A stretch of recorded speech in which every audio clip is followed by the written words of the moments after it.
Good morning, ladies and gentlemen. My name is JP the Outlaw, here to give you my Monday Night Raw review. And boy, can I tell you what? Everybody said that there would be change. Everybody said that there would be happiness. I'm still lost here, gang. I don't see it. I don't see what the WWE is doing at the current moment. Maybe there's something I'm missing. Maybe somebody knows something more than I know. I don't know. But I could tell you what they just gave us on this Monday Night Raw, which is just a copy and paste. Throw a couple of added pieces in there. A tribute to Mean Gene that was pretty good. Pretty good. Hulk Hogan did his thing. But other than that, it's pretty much the same old shit. Nia Jax is awful in the ring. Fucking Ember Moon and Apollo Crews going up against Jinder Mahal and Alicia Fox, which I thought Mixed Match Challenge was over, but, to each his own.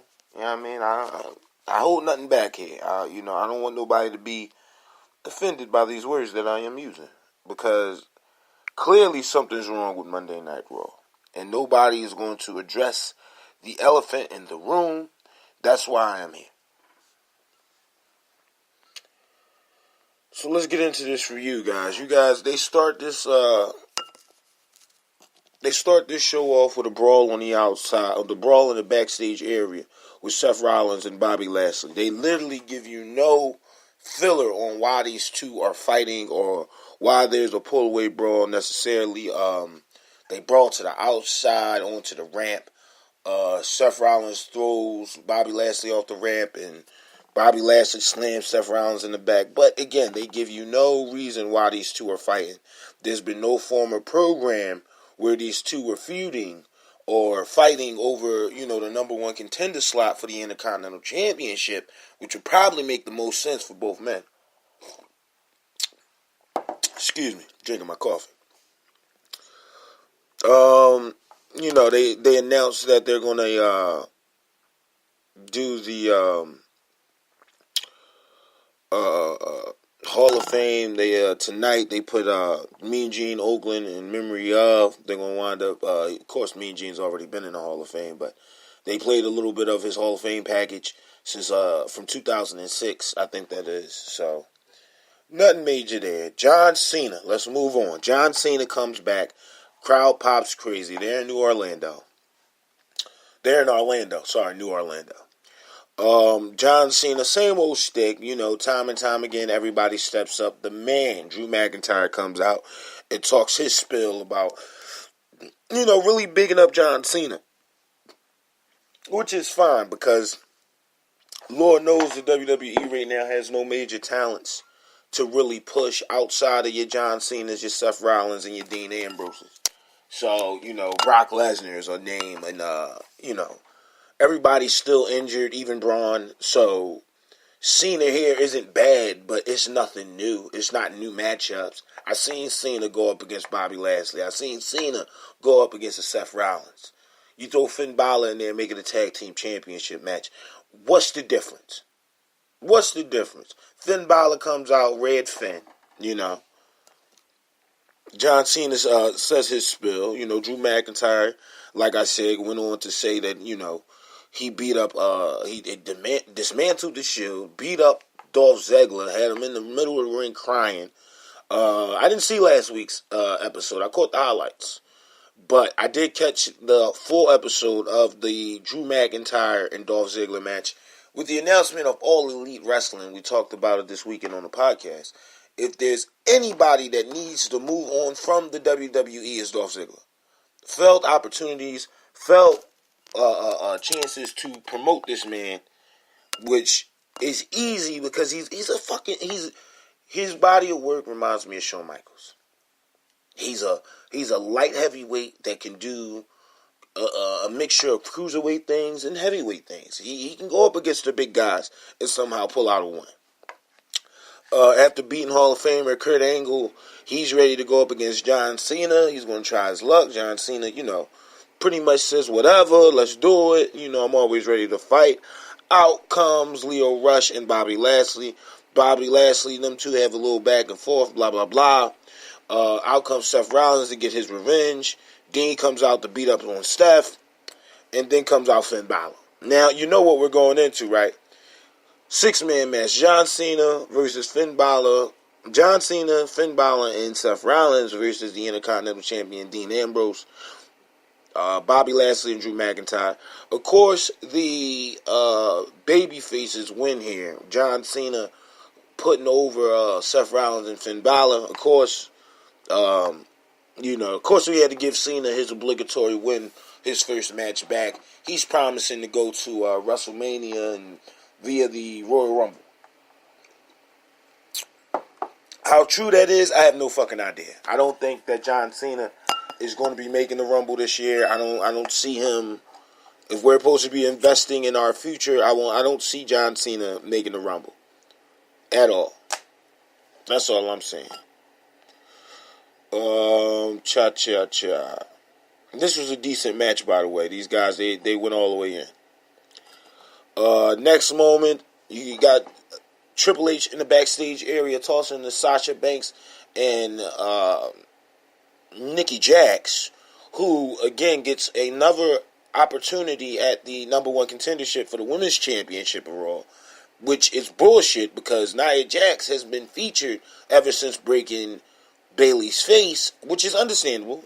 Let's get this Monster Hill heat while Nia Jax is still hot. You dig me? But Sasha Banks should already be catapulted into this, being the fact that she's already one of the 4 horsewomen. I stand with Becky. I stand with Charlotte. How dare you attack my friends at the TLC pay-per-view? You could have picked right up with that. You don't need anything added to it. You don't need a reason why, I'm on the road with these women. I travel with these women constantly, And that could have been the reason why you make the match right there with Ronda Rousey and Sasha Banks. Do I do it on an episode of Monday Night Raw? Fuck no. I do it, at least get me to the WrestleMania. Get me to WrestleMania. Get me to the Royal Rumble. A perfect stopgap for Ronda Rousey is Sasha Banks. You dig me? At the Royal Rumble. It'll be perfect. You can have Charlotte and Becky come out there and really have the back of Becky Lynch. You can introduce Jessamine Duke, Serena Saphir, or in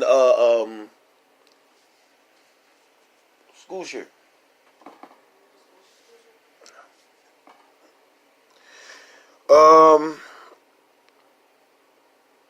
Forgive me, guys. Where was I? You can introduce Serena Saphir, Jessamine Duke, and the rest of the 4 horsewomen of the NWA.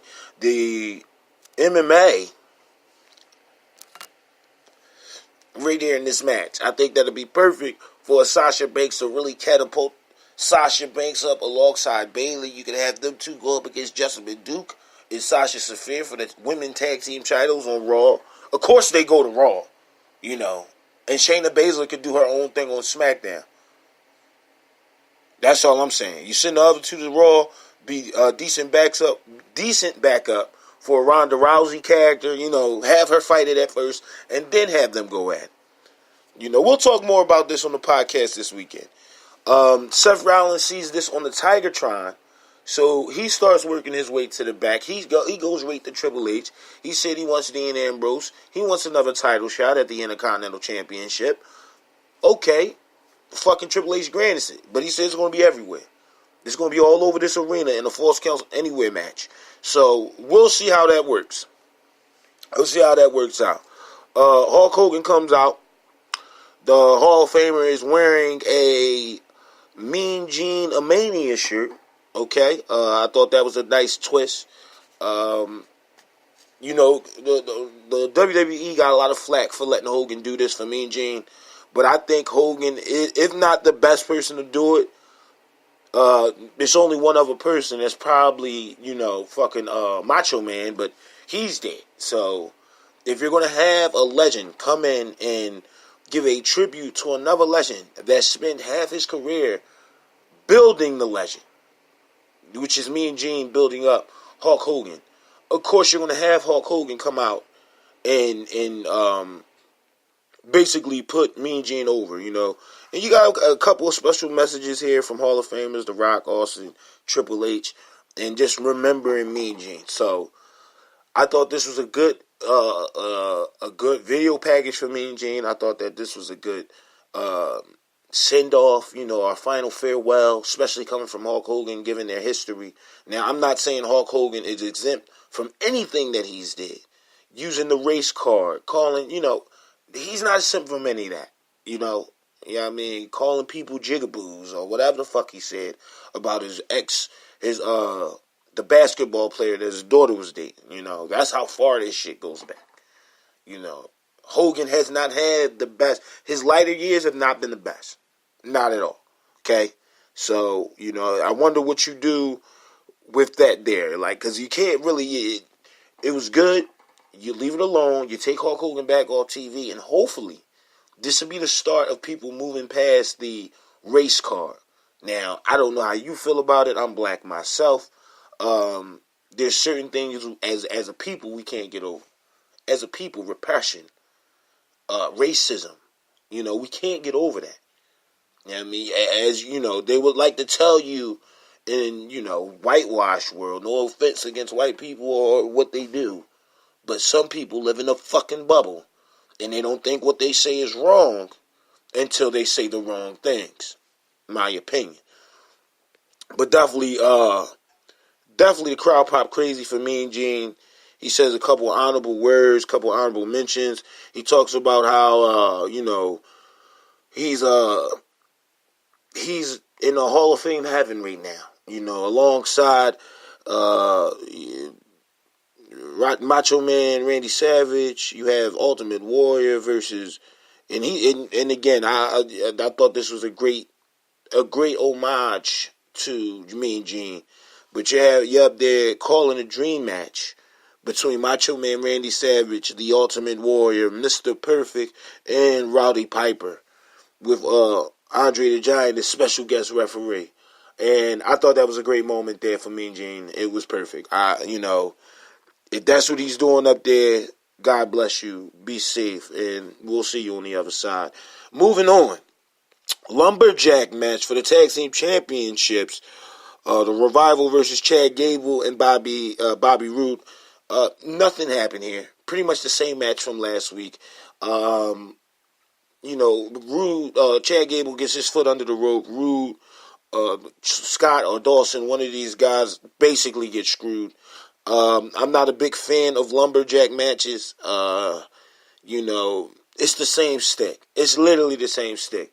There's going to be some rumbling outside because one of the guys went over to the wrong side or whatever have you. You know, lumberjack matches should never end with a clean, definitive winner. It should always be an interference or some type of blow up to where as though, all right, this storyline gets dragged out just a little bit further. Decent match here. Scott, fucking Chad Gable and Bobby Roode picks up the win with a schoolboy roll up, old school style, and they move from there. Still to come, we got what's that? The Beast meets with the Monster face to face, and an announcement of the Fall Counts Anywhere match. And then you have a Elias versus Baron Corbin match. Baron Corbin announces that he's going to be going up against, he'll be going up against 29 other competitors in the Royal Rumble. He claims to win it. You know, who believes you? You know, you gotta fill that 3 hours. And I just say Monday Night Raw has enough talent to fill up 3 hours, you know. So I can do it out. And let's talk in this segment. Only 5 wrestling matches. But let's talking throughout the whole show. So if I had to give anything to the WWE, especially Monday Night Raw, is that there's not that much talking. So I'll give you that. Pretty much slow, methodical WWE-based match. You know, Baron Corbin working over freaking Elias as a you're getting fired chokehold as he tried to choke him out, and he's telling him, Elias shit. He wanted to go set up, play his guitar. He tells Baron Corbin to shut his mouth, and they get into a match. Of course, Baron Corbin picks up the win with the end of days, and it is what it is. It is what it is.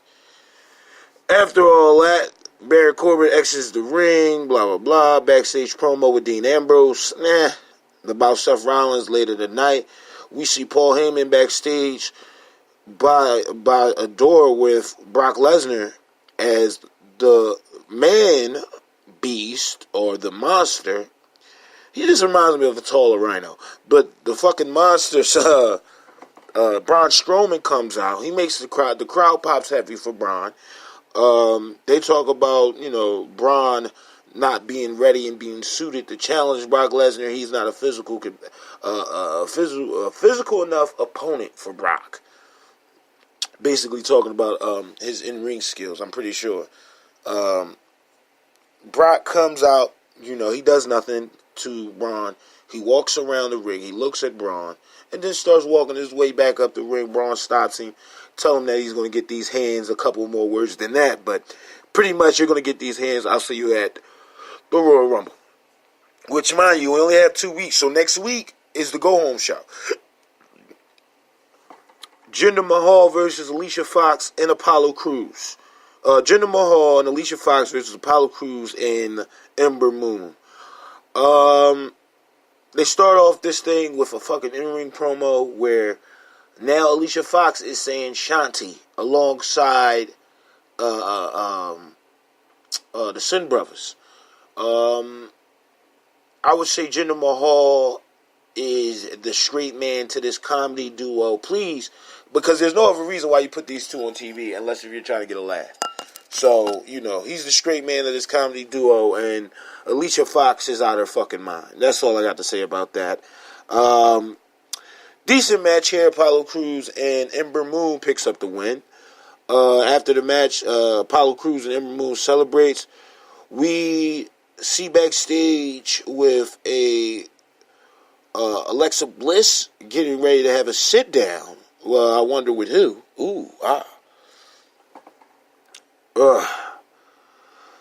Cha-cha-cha-cha, doo-doo, cha-cha-cha-cha. Blah, blah, blah. Blah, blah, blah. So, interesting foil here. You had Sasha. Forgive me, you guys. Coming over the cold. You know how it go. You have Alexa Bliss in a backstage interview talking about pretty much the women's division as a whole. Moments of bliss. They sit down and have a heart-to-heart, which I don't know what the fuck you're doing with Alexa Bliss. She, for not being a in-ring competitor at the moment, suffering from all these concussions, she's getting more TV time than actual made performers. So I don't know what they're doing here right now in this moment about Alexa Bliss. If anything, to hype up Becky and Ronda. But, again, you're getting partial heat because now you're mentioning these people who are champions, and you giving Ronda Rousey her first title shot. They're backtracking all of what Alexa Bliss has done, which she's beaten Becky Lynch for the title, and she's also lost to Ronda Rousey. So pretty much going over what's next for Sasha Banks.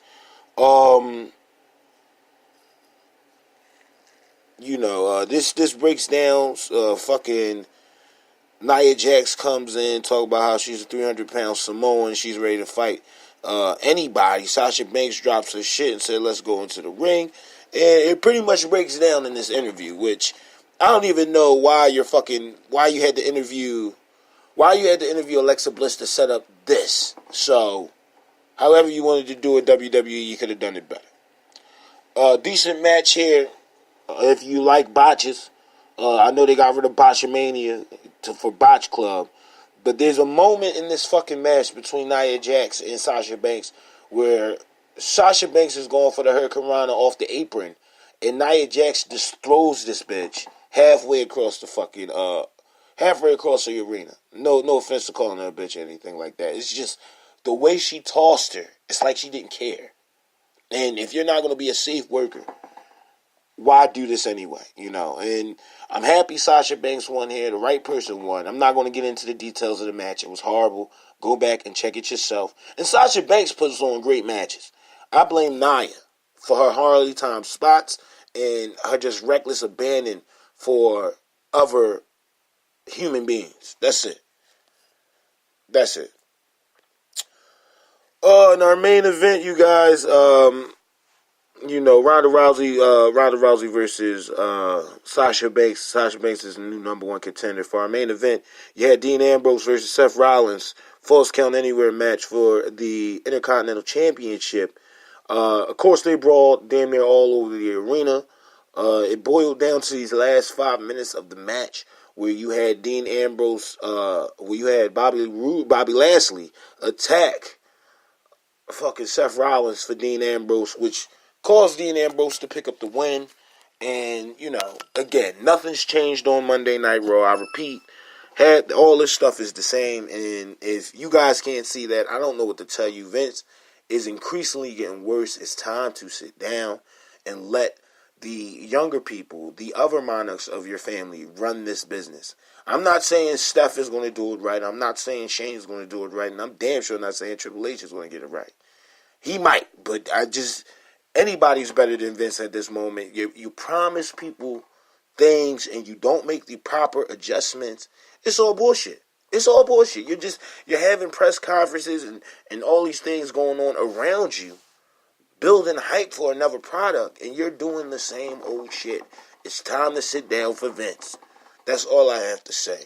Please enjoy the rest of your day. Check us out on Facebook, Instagram, Twitter, Wrestling Amino, and all our other social media platforms. Have a great day. I'm still doing the journey of wrestling. That should be out again sometime this week. I'm not going to give you any dates. I had to redo everything. The 5 episodes I had done, I deleted by accident. My phone was in my pocket. It was on. I'm doing the last couple of things. The little fine tuning. And, it happens. So we're going to go through all that again. We're going to make it big. We're going to make it better. I'm JP the Outlaw. Peace. Have a great day. I'm out.